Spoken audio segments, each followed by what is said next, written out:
Hello and welcome back to another video. This is episode 2 of this week's watches. Firstly, I want to say a big thank you to everyone who saw the last episode and gave me a load of feedback. A microphone will be on its way shortly, so don't worry, that will be upgraded. In terms of video quality, people seemed happy, and this is all shot on my phone, so that makes it quite easy. Now, one thing I want to quickly cover before we jump into this week's watches is a few questions that people had about the strap watches, so watches on leather straps.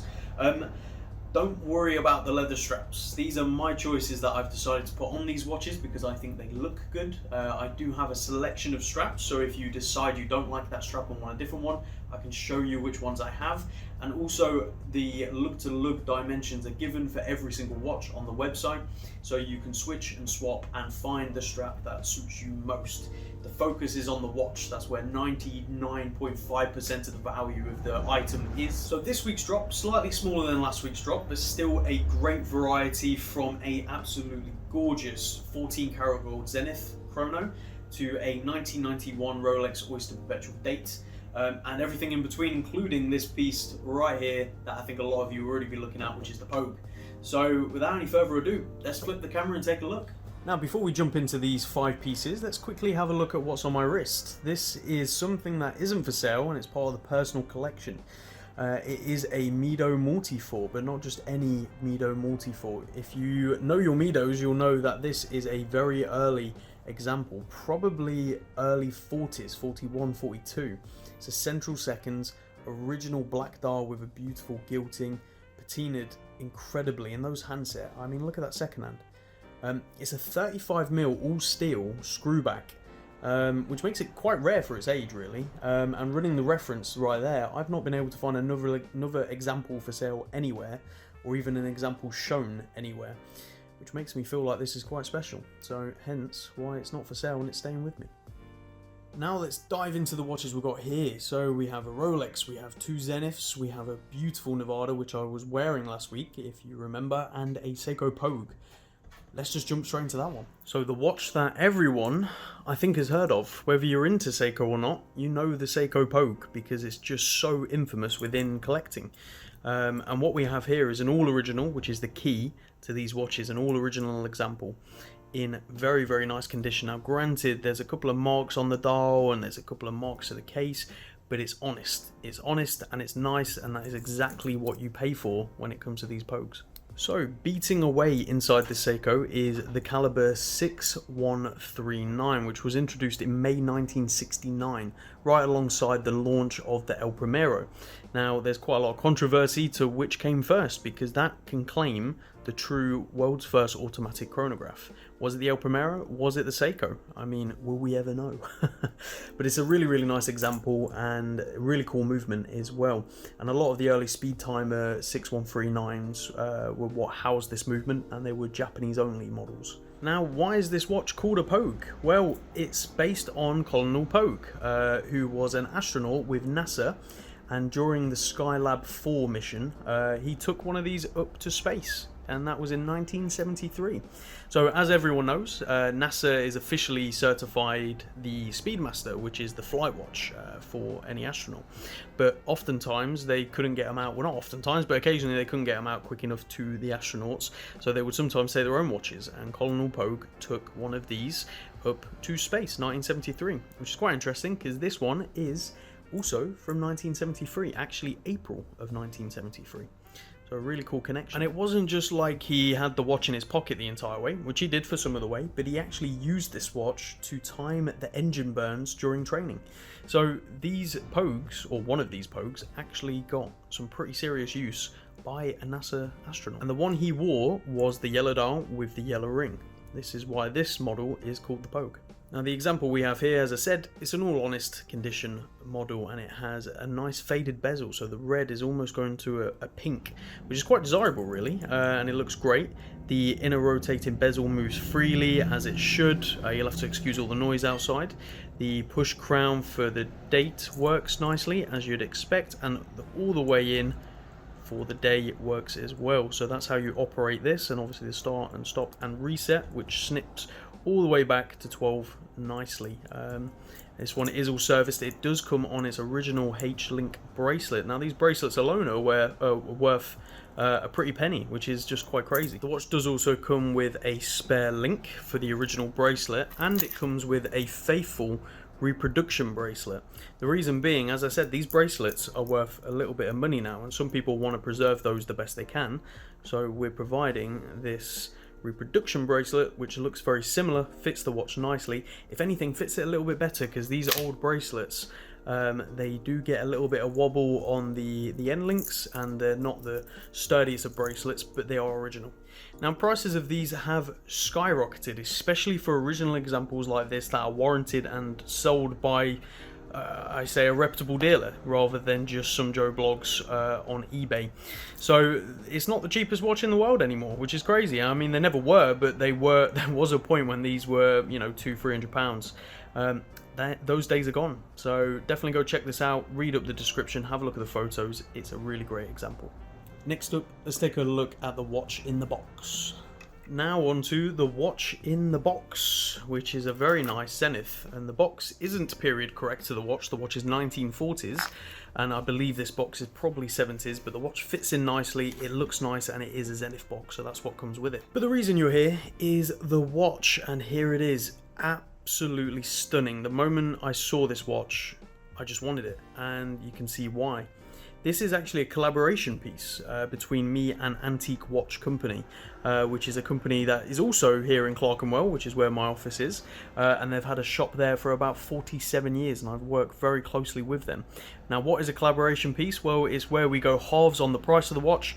He's done all the mechanical work because he is a watchmaker, and I have done all the photography, and I'll be doing all the marketing, basically, along with him on his Instagram as well. So you will see this for sale on mine and for his, so not to cause confusion, it will be the same price on either, it's just we both bought the watch.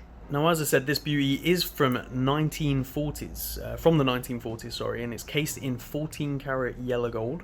And it is 33mm, so you would consider it fairly small, but let me rest that on my wrist and you can see it wears really nicely. Now granted, it is a small watch, it won't be for everyone, and that is okay.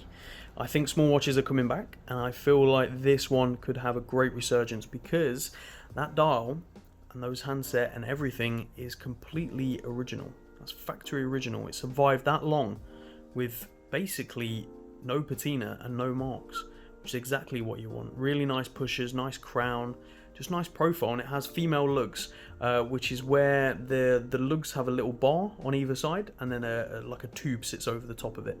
And that is obviously provided because it's coming on this strap. Just a really stunning piece. The inside here, beaten away, is the manually wound Zenith Caliber 136, which has been fully serviced and works lovely. You can hear that snip and snap of the chronograph. Really nice actuation and really nice sound.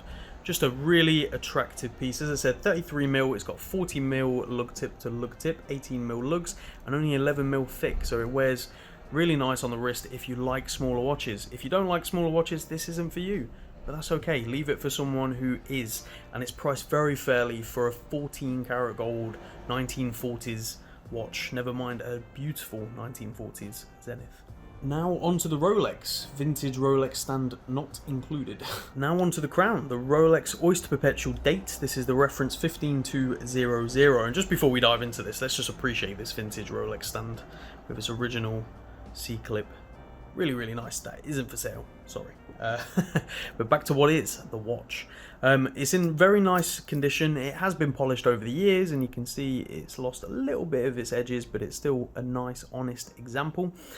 It's a nice black dial. These black dials, for some reason, are slightly rarer, and I don't know if that's because they just made fewer of them, or because it's much more of a neutral colour. The people who own the black dials tend to keep them. That could be the case. But here we are.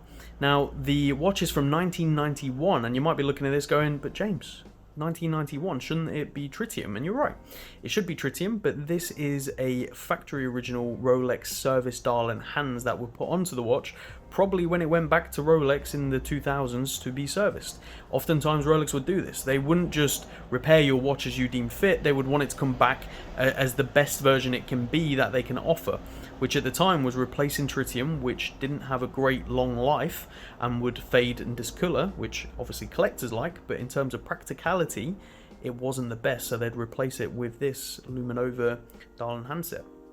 And it doesn't have the T obviously down at 12, but it does glow very nicely, so it makes it very practical. And the dial is just a really gorgeous deep black dial. The watch is 34mm, so anyone who knows the Datejust or the vintage Datejust especially, they're 36mm. This does not wear a huge amount different. Whilst granted it's 2mm different, it wears still very comfortable on the wrist, and I have enjoyed this watch because I bought it myself for a little while before bringing it to the store. It does come on its Oyster bracelet, and more links can be provided if required. It's got its original screw down crown. It's just a very nice example and a great everyday watch for anyone wanting a black dial that they can wear regularly, and it's a Rolex. Now onto the Zenith with probably the most interesting case I've seen in a while.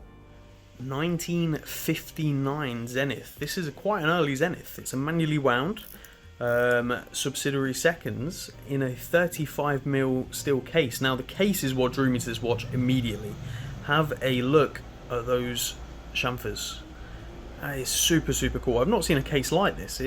You know, at a glance at a corner, you might think someone's taken a chunk out, but it is how the watch is supposed to be. These really interesting lugs, really interesting case design, massively underrated.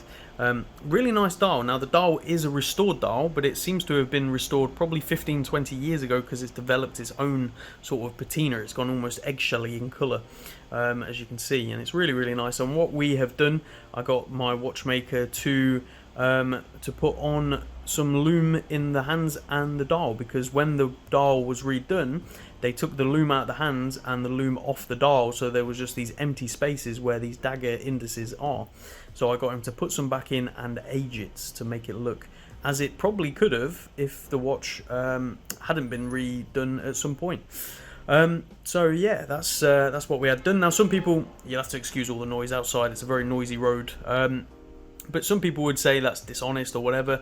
I think as long as you disclose it and it looks good, which it really does, I think it's fine, because you get the vintage charm without it just looking weird, like without the emptiness in the hands and on the dial.